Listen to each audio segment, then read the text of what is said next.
Hello guys, के छ? अब धेरै पछि होइन आयो। यता पुराणमा आएको थिएँ मलेटतिर, पुराण सकियो अनि टक्क हामी मलेटदेखि गाईघाट रौता भन्ने ठाउँ आज घुम्न गइरहेछौँ। यहाँ चाहिँ नानी यहाँ टक्क पानी कोसीको रहेछ। अनि यहाँभन्दा यो कुन भन्ने ठाउँ हो, एउटा पुल छ यहाँभन्दा चाहिँ काम भइरहेको छ क्या, काम भइरहेको छ। त्यही भएर यहाँदेखि माथि चाहिँ गाडी जाँदैन, हाम्रो गाडी चाहिँ यहाँ हो। त्यही भएर यहाँदेखि हामीले 1-1.5 घन्टा हिँड्नुपर्छ अटो सटो। यहाँ कामहरू भइरहेको छ।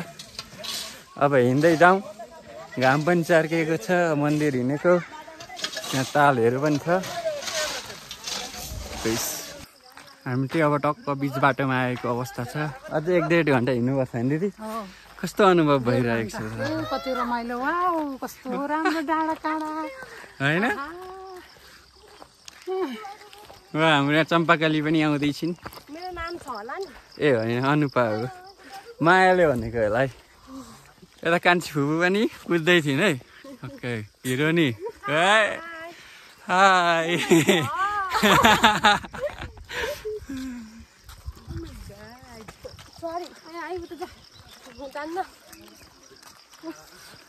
हिजो बिहानको घामले भिटामिन डी के दिन्छ हौ? भिटामिन डी पनि दिइरहेछ क्या। म चाहिँ बाहिरको खाना नखाने भएर दही बोकेर हिँडेको है। हो त। यहाँ चाहिँ एकदम लोकल कुखुराहरू प्रशस्त पाइन्छ। हामी त त्यही हान्ने हो। टक्क लोकल कुखुराको झोलसँग भात खाने हो पहाडको। त्यही भएर अहिले हामी हिँड्दैछौँ। हाम्रो दुईटा वर्तमान भएका मुन्डाहरू त यता हिरो भएर हिँडिरहेछन्। वान एन्ड ओन्ली काकी अलि बिस्तार आउँदै हुनुहुन्छ।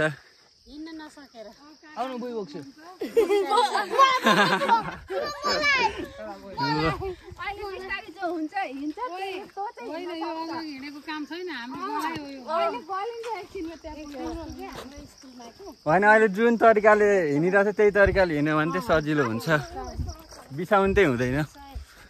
ल अब बिचतिर भेटौँ है त हामी है। यहाँ चाहिँ काफलको बोट भेटेको अवस्था। कुन हो? ए काफल नै हो रे यो। सेलु हो कि पाखल हो?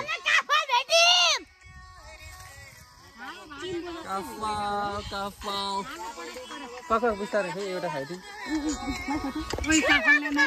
काफल हल्का रातो रातो भएको रहेछ।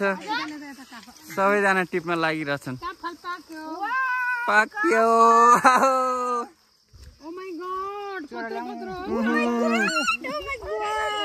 रातो रातो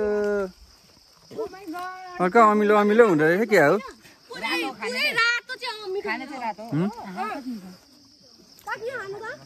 अलिक रातो त यस्तो त अलिक मिठो हुँदो रहेछ। अलिअलि त त्यो गनाइहाल्छ नि। गर्मी गए पसिना चुइसक्यो यार। हामी धेरै होइन, अलिकति अगाडि 10-15 मिनट त अगाडि आइयो नि। अझै बाँकी छ यात्रा, अझै छ। यो अझै लामो नै हुने बाँकी छ। यस्तो पनि भाग्य नै हुन्छ है। यस्तो अहिले त सबै सेवा सुविधा मात्रै खोज्ने हो। यसरी हिँडेर पनि स्वास्थ्यलाई पनि राम्रो हो। पसिना फ्यालेको एकदम।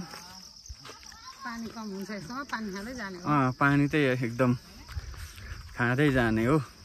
अब दर्शन गर्न गएको, दर्शन गरेर टक्क अनि खानसान खाएर फर्किने। दिदीको फेरि आज फ्यामिली टुर भएर ओम शान्ति छुटेको छ अवस्था छ। त्यही पनि चित्त बुझाएर हिँडिरहनु भएको छ। यसरी कहिले हिँड्न पाइन्छ त? होइन त, यस्तो महिला कहिले पनि आउँदैन। त्यही भएर केही कुराहरू सेक्रिफाइस त्याग्नु पनि पर्ने हुन्छ कुनै कुनै अवस्थामा। बाबालाई जिम्मा दिएर म चाहिँ यता लागेको हो।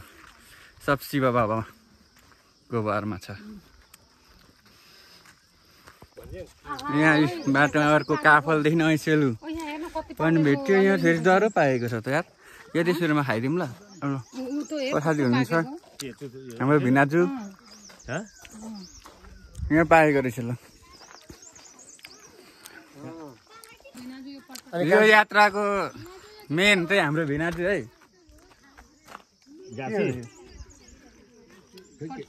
खै के हो थाहा छैन भन्नु त भिनाजु यसको हामी कहाँ जान आँट्यो हामी रौताको दर्शन गर्न निक्लेको हजुर आउँदा बीच बाटामा चाहिँ यहाँ चाहिँ बाटो बनाइरहेको हाम्रो गाडी तल रोकेर हामी चाहिँ अहिले पैदल यात्रामा रौता माईको दर्शन गर्न जान्छौँ यो दर्शन गर्न जाँदा कान्छा चला कस्तो अनुभूति भइरहेको छ अहिले एकदम खुसी खुसी भइरहेछ यसरी हिँड्नलाई अझै मजा आउँछ क्या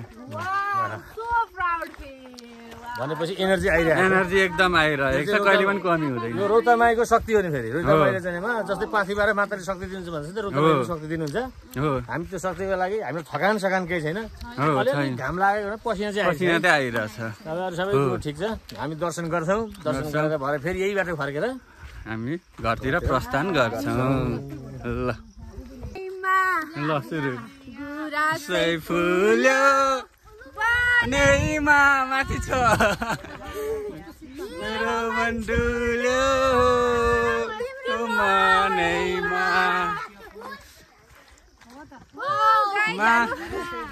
त्यो डाँडामा हेर्नु अलि भ्याउँदै होला हौ गुराँस फुलिरहेछ ल हेर्नु गाईहरू होइन यो फेरि भिरमा भएर मात्रै रहेको हो क्या अब नजिक अब हामीले टिप्दिइहाल्थ्यौँ त्यही हो अब अलि पुग्न आँटेको अवस्था छ अझै मेहनत गर्नुपर्छ हामीले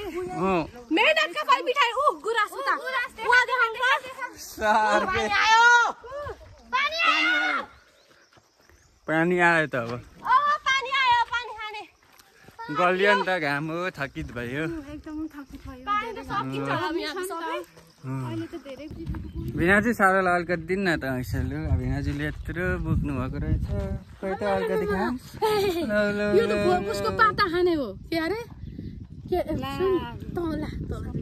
दिदीले मेहनत गरे भिनाजुलाई माया गरेर टिप दिएको हामीले खाइदिउँ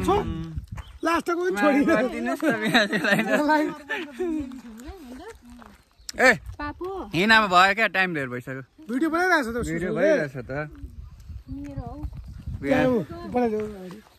ल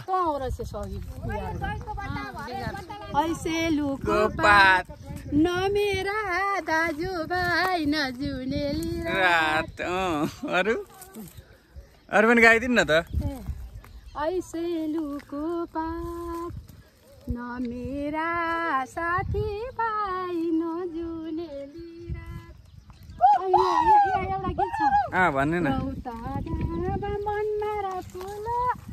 डढेलो नलाई त्यसै ठाउँमा बसाइ छैन तिमीलाई मलाई घर पिपल छाया सँगै बसौँ माया फुलमाला गाँसेर सँगै बसौँ हाँसेर जोबन बिताउँ छमछमी नाचेर ल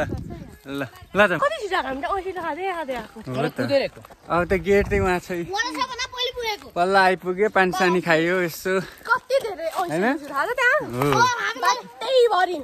ऐसेले खाँदै रमाइलो गर्दै आयो कुदिम हो ठुला कुदा त हेर्छु कसरी कुद्दो रहेछ वेलकम टु रौता माई ल दिदीहरू पछाडि आउँदै हुन्छ हामी अगाडि छौँ अब फर्स्ट टाइम हो अब कस्तो रहेछ त त्यहाँ गएर हेरौँला त टक्क नजिक आइसक्यौँ यहाँ टक्क क्या माथि बादल सुइँ हिँडिरहेछ क्या दामी चौरी होइन के हो फुटबल ग्राउन्ड जस्तो हो हरियाली शीतल क्या यहाँ चाहिँ टक्क अब त मेन गेट आइपुग्यो पर्यटक स्थल यहाँ चाहिँ बैना यहाँ चाहिँ के दिदी यो के हो पाठी हो के हो के भोग चढाउनु ल्याएको पाठी भोग सोक चढ्दैछ यहाँ ऊ यहाँ हो पाठी मात्रै अनि यो सानो सानो बनाइदिएको रहेछ कटेर जस्तै त्यहाँ चाहिँ काटेर पकाएर खाने ठाउँ पनि बनाइदिएको रहेछ टक्क भर्याङ सिँढी छ अलिकति हाम्रो दिदीहरू गलेर चढिरहेको छन् तर हामी पाछिबाट चढिसकेको मतलबै हुँदैन नि होइन र हेर्नु है गाईहरू अब हामी यसरी चट्ट लाएर जान्छौँ माथि उकालोमा चट्ट रुमाल क्यामल हो क्या रुमाल चाहिँ छैन चट्ट रुमाल क्यामल सल होला अब त कोटेको खल्तीमा मायाको गल्तीमा त्यसैले बिस्तारै हिँड्नुपर्छ उफ हाम्रो अर्को दिदी गल्नु यो गीत त म सानोमा नाचेको गीत हो नि थाहा छ हो नि खतरा नाच्यो अङ्गुरी चमक चमुक चमुके अङ्गुरी बदन टक्क आयौँ ऊ यहाँ चाहिँ गणेशजी की जय हो रहेछ सुरुमै भगवान की मुसा मोरिया मुसा राजको नाम पनि हुन्छ मुसा भन्ने मिल्दैन नि के भन्छ खै के भन्छु अनि किन भनेको त टक्क यहाँ गार्डन सार्डन त्यस दामी रहेछ यो हाम्रो के शिवजी हो क्या हो होइन के हो काली माता सही पार्क जस्तो रहेछ ल दामी यो डाँडा पारी टो डाँडा पारी छेत्रीकी छोरी झुन्डेर मरी को जान्छ अब मलाई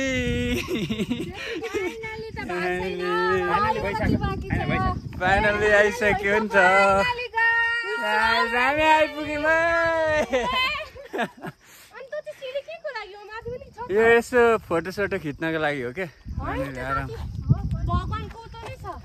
कहाँ माथि सिडी पनि चढ्नुपर्छ होला होइन त्यो अर्कै होला उयो फाइनली मन्दिर चाहिँ आइसक्यो यहाँ छ यो मन्दिर ल हामी त टक्क आइपुगेको अवस्था छ थकित भएर सबजना यहाँ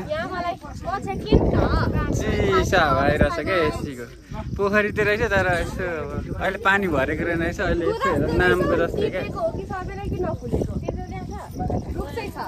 फुल्न आँटेको हो हल्का फल्का पनि छ यहाँ कुरा कता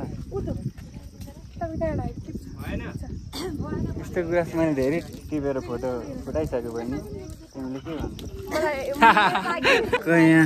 यहाँ चाहिँ टक्क यहाँ गुराँस देख्ने अनुसार टक्क फुलिरहेको छ यहाँ मन्दिर शिव टिप्न चाहिँ मिल्दैन अरे टिप्नु भनेको टिप्न चाहिँ अब यहाँ मन्दिरको एक दुईवटा मात्रै रहेछ होइन हामी त यो एक दुईवटा देखेर खुसी भयौँ भने अरू पनि हुन्न भनेर टक्क नटिप्दिएको तल खै त एकछिन है शिवलिङ्ग टक्क छ पोखरी छ मन्दिर टक्क मन्दिर खुलेको अवस्था छ ठोक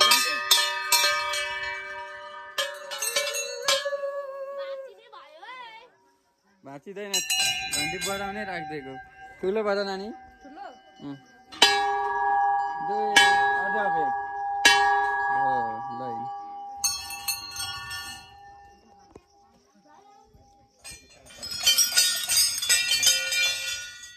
मन्दिरको पोखरीको छेउमा छ टक्क